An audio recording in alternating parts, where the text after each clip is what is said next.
Good afternoon, I'm Fire Marshal Shim with the Fort Belvoir Community Risk Reduction Branch through the Fire Department.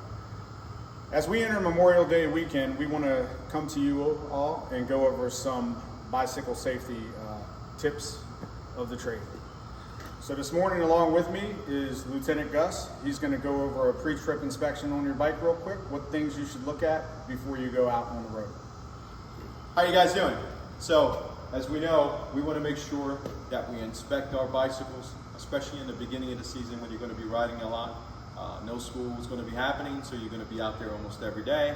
So make sure, just like your parents do with your vehicles, you want to make sure that you go over some safety equipment and make sure your bike is ready to go.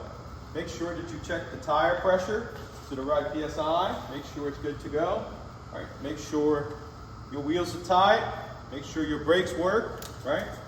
Make sure your chain is good to go. All right, if you need to grease it up, clean it up, make sure it's ready to go. It's not going to come off while you're out there riding your bike.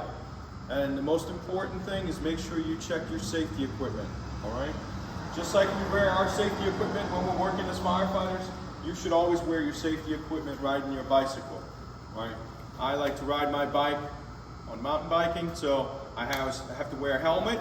Make sure it's the right size. Make sure I check my helmet that everything is connected, good to go. All right, make sure it fits. All right. As also you're riding, you need to make sure you have the proper footwear for riding your bike. Don't just ride your bike with flip-flops, right, sandals. It's not the right equipment to ride your bike with. Tennis shoes are okay, obviously, right? And if you're a smaller, less experienced rider, you want to make sure you have the right pads, right? Make sure everything fits. Everything's got to be on right.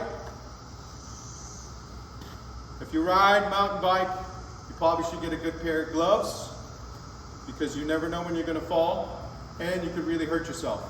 But wearing the right personal protective equipment, you're going to be good to go.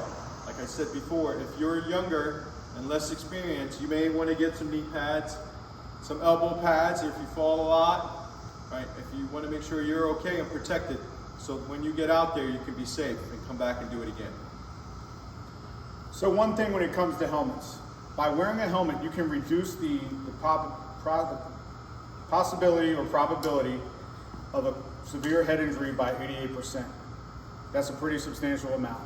Also, you want to make sure that you ride when it's light outside or almost light. 50% of all accidents happen after dark. So when you do your pre-trip inspection of your bike, you really want to make sure that all your reflectors are in place in the front and the rear of the bike and on the tires. When you ride after dark, when it's purely dark, you want to make sure you have a headlight and a tail light. If you don't have that, you should probably stay off the road at night. This video was put together in cooperation with the Exceptional Family Member Program here on Fort Belvoir. We thank them for reaching out to us and asking us to film this for them. Thank you for your time and have a great, safe weekend.